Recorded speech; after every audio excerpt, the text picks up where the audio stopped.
So hello guys, welcome back to my YouTube channel. So आज का video बहुत ही इंपॉर्टेंट होने वाला है and I am going to discuss about the so called Newton's laws of motion, what are its limitation and does Newton's law fail at any domains of physics. तो चलिए हम इसको डिस्कस करते हैं, ठीक है। तो सबसे पहले ये आपको, आई होप कि आपको जो है सो न्यूटन्स लॉ के बारे में पता होगा कि न्यूटन्स लॉ क्या होता है एंड इसके कुछ कुछ एप्लीकेशंस जो होते हैं जो आपने देखे ही होगा। 11th-12th में पढ़ते हैं हम लोग Newton's laws of motion, projectile motion हो गया, लीनियर जो डिस्प्लेसमेंट वगैरह इस समय जो फोर्स के द्वारा जो होता है, ग्रेविटेशनल इंटरेक्शन हो गया, उसमें कोई पार्टिकल को फेंकते हैं, ये सब तो एग्जाम्पल है, ठीक है। तो इस तरह से होता है, ऑलराइट। तो मैं आपको इस वीडियो में ये बताने वाला हूँ कि न्यूटन्स लॉज ऑफ मोशन है क्या गलत है, अगर गलत नहीं है तो फिर क्या है, ठीक है। मतलब क्या ये लिमिटेड है, कहाँ तक लिमिटेड है। तो सबसे पहले ये जानना बहुत ही इम्पोर्टेंट है कि न्यूटन्स लॉ ऑफ मोशन जो है वो एक्चुअल में क्या है, ठीक है। जब आप ये समझ जाते हैं कि न्यूटन्स लॉज ऑफ मोशन कहाँ कहाँ तक एप्लीकेबल है, ठीक है। पहले तो आपको एप्लीकेबल आना चाहिए कि ये कहाँ कहाँ तक यूज हो रहा है, इसका कहाँ कहाँ तक ये यूज हो सकता है, ठीक है। तो अगर देखा जाए कि जैसे कि जस्ट इमेजिन कि आपको पता नहीं है न्यूटन्स लॉ के अलावा कोई भी दूसरा लॉ है, कोई भी दूसरा थ्योरी है फिजिक्स का, अगर उसको पता नहीं है, ठीक है आपको, तो आप क्या सोचेंगे कि न्यूटन्स लॉज ही ऑफ मोशन ही जो है ये हर जगह एप्लीकेबल है और हर सिचुएशन में, हर फिजिकल सिचुएशन में क्या है एप्लीकेबल है।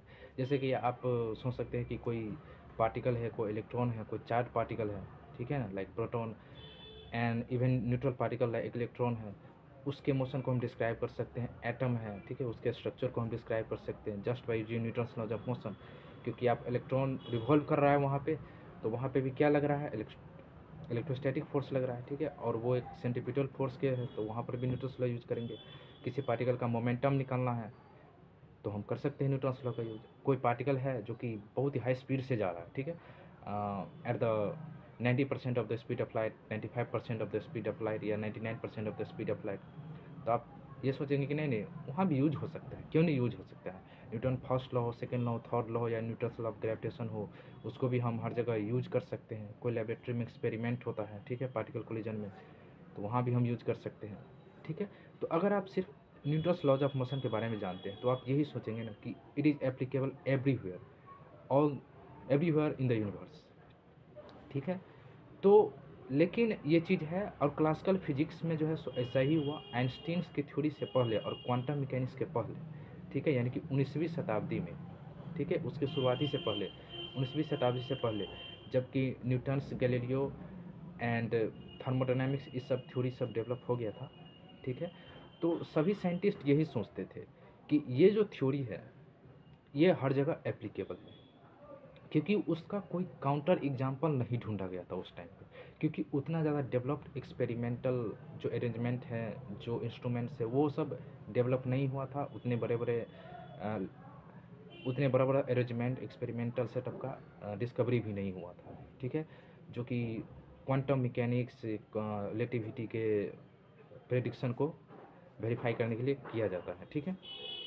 तो वहाँ तक लोग क्या सोचते थे कि नहीं नहीं क्लासिकल मैकेनिक्स जो है यह एक कंप्लीट थ्योरी है, कर सकते हैं। उसको ये मानना था कि ये थ्योरी जो है सो यही सब कुछ को एक्सप्लेन कर सकता है और ये फेल नहीं होगा कब। लेकिन जैसे जैसे धीरे धीरे बढ़ता गया, समय आता गया, जैसे कि ब्लैक बॉडी रेडिएशन हो गया, ठीक है, सब एटॉमिक पार्टिकल को ढूंढा गया है ना, पार्टिकल का कोलिजन किया गया, ठीक है, प्रोटॉन को प्रोटॉन से, इलेक्ट्रॉन को प्रोटॉन से, इस तरह से, जैसे रदरफोर्ड एक्सपेरिमेंट हो गया, और भी तरह तरह के छोटे छोटे जो एटॉमिक लेवल पे जो एक्सपेरिमेंट थे वो कंडक्ट किया गया, ठीक है। और हाई स्पीड में, हाई ग्रेविटेशनल फील्ड में, जैसे कि मोशन ऑफ मरकरी हो गया, मोशन ऑफ जुपिटर हो गया, ठीक है, मोशन ऑफ स्टार्स हो गया, बैंडी स्टार्स हो गया, इस सब का जो है सो स्टडी किया गया, ठीक है। तब देखा कि वहाँ पर जो है मोशन ऑफ गैलेक्सी हो गया। धीरे धीरे जब 19वीं ईस्वी, मतलब 1900 ईस्वी के बाद जो है, ठीक है, यानी कि 20वीं सदी में, जब 20वीं सदी के मतलब शुरुआत से लेकर के जैसे बढ़ता गया समय, ठीक है, 1910 ईस्वी, 1912 ईस्वी, 1920 ईस्वी, इस तरह से इस सब में जो है सो बड़ा मेजर डिस्कवरी हुआ, ठीक है। वहाँ पर देखा गया कि न्यूटन्स लॉज ऑफ मोशन जो है वो काम नहीं कर रहा है। ना तो वो एटॉमिक डोमेन में काम कर रहा है, यानी कि माइक्रोस्कोपिक डोमेन में वो काम नहीं कर रहा है, यानी कि छोटे छोटे पार्टिकल्स के लिए एटम्स के स्ट्रक्चर को डिस्क्राइब करना है, एटम के मोशन को पार्टिकल के मोशन को डिस्क्राइब करना है, उसके मोमेंटम, उसके एनर्जी, वहाँ पे वो काम नहीं कर रहा था। वो क्या हो रहा था, फेल हो रहा था, रॉन्ग रिजल्ट दे रहा था। जो थ्योरी कैलकुलेशन करता था वो ऑब्जर्व रिजल्ट से मैच नहीं करता था, यानी कि उसका प्रेडिक्शन रॉन्ग था, वो फार्मूला काम नहीं कर रहा था। मॉडिफाई करने का भी कोशिश किया गया लेकिन वो भी काम नहीं किया।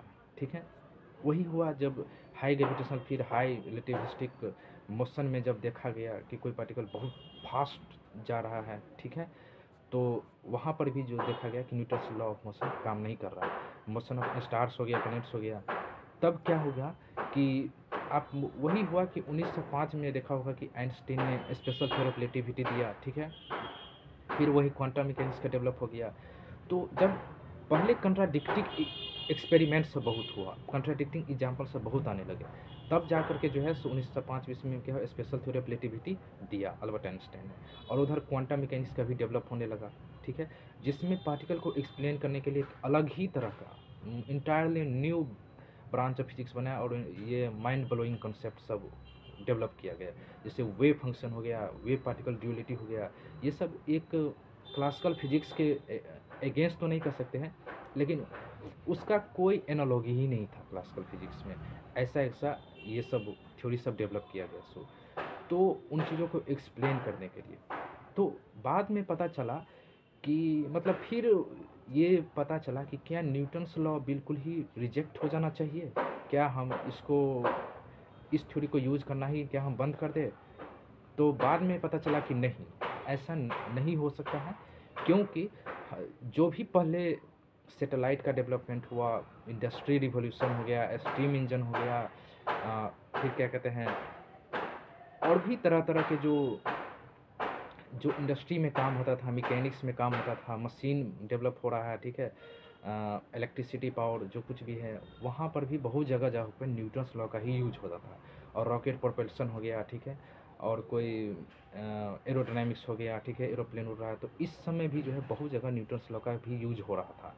और ठीक है, even after the discovery of quantum physics and relativity, ठीक है, तो ऐसा राइट। तो इसके बाद क्या हुआ कि जैसे Newton's law of special Einstein's theory of special relativity, तो आइंस्टीन के थ्योरी से क्या पता चलता है कि जब लॉ स्पीड लिमिट हम लेते हैं, ठीक है, लॉ स्पीड लिमिट लेते हैं, तो वो थ्योरी जैसे कि इक्वेशंस हो गया, मास वेरिएशन हो गया, तो आप लॉ स्पीड लेते हो, बहुत लॉ स्पीड, तो क्या हो जाता है, जो फैक्टर जिस फैक्टर से मास इंक्रीज कर रहा होता है वो फैक्टर क्या हो जाता है, नेग्लिजिबल हो जाता है, और फिर m equal to m naught आ जाता है, यानी न्यूटन्स लॉ ही काम करने लगता है, ठीक है।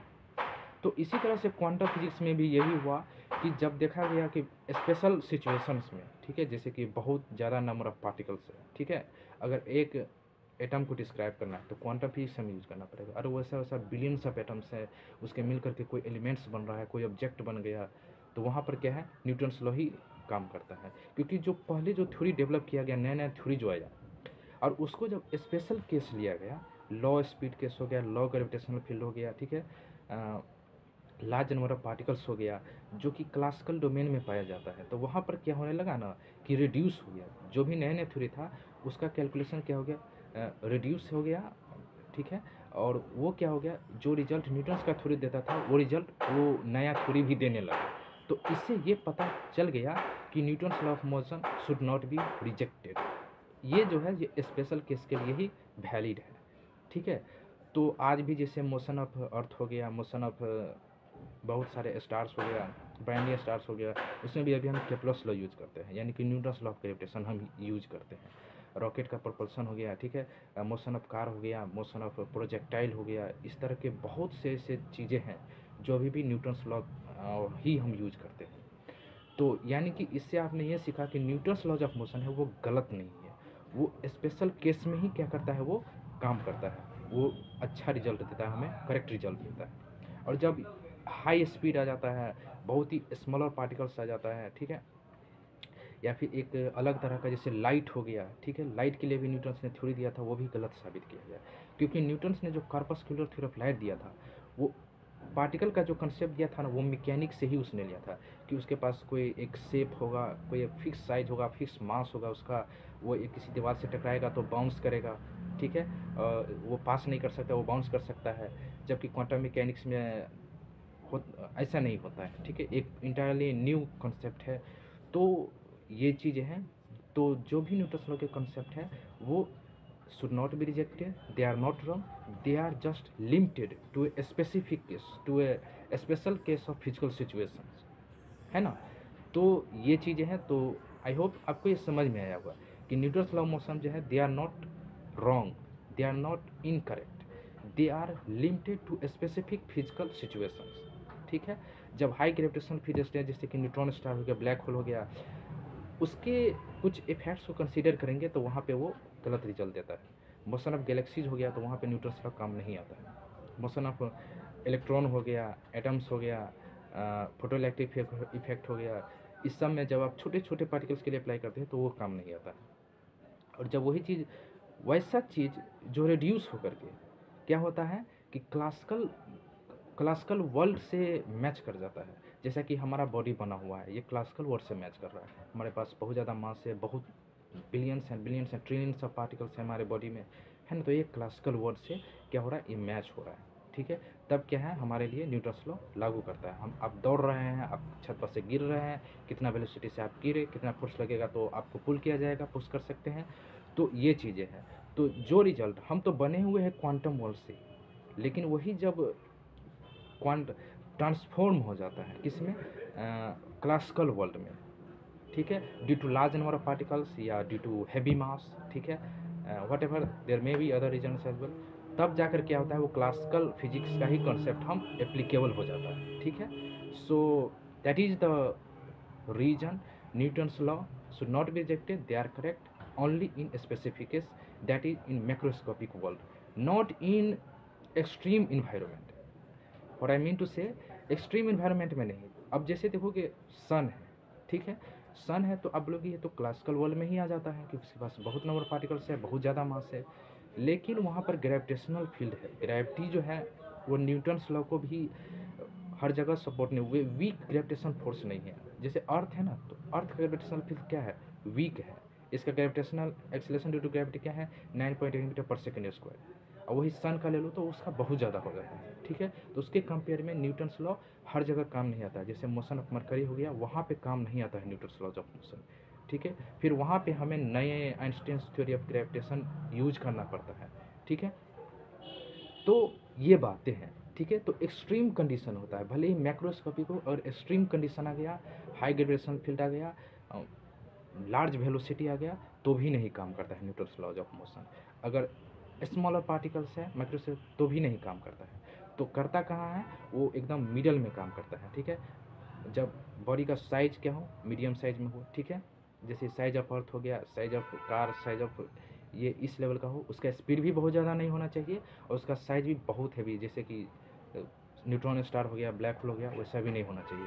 तो जो चीज़ें भी इंटरमीडिएट में आता है ना, चाहे वो साइज के लेकर के हो, मास को लेकर के हो, या फिर ग्रेविटेशनल फील्ड को लेकर के हो, जब वो मीडियम में, इंटरमीडिएट में जब आता है ना, तो वहाँ पे जाकर के क्लासिकल फिजिक्स क्या होता है, एप्लीकेबल होता है। यानी Newton's law of motion are applicable in the intermediate situation. याद रखना क्या होता है, इंटरमीडिएट सिचुएशन में क्या होता है, वो एप्लीकेबल होता है, ठीक है। तो ये बातें हैं। सो आई थिंक कि आपको ये चीज़ें समझ में आया होगा। मैं बार बार बीच बीच में इसलिए रिपीट कर देता हूँ ताकि आपको समझ में आ जाए, ठीक है। सो आई होप, थैंक यू, मिलते हैं अगले वीडियो में।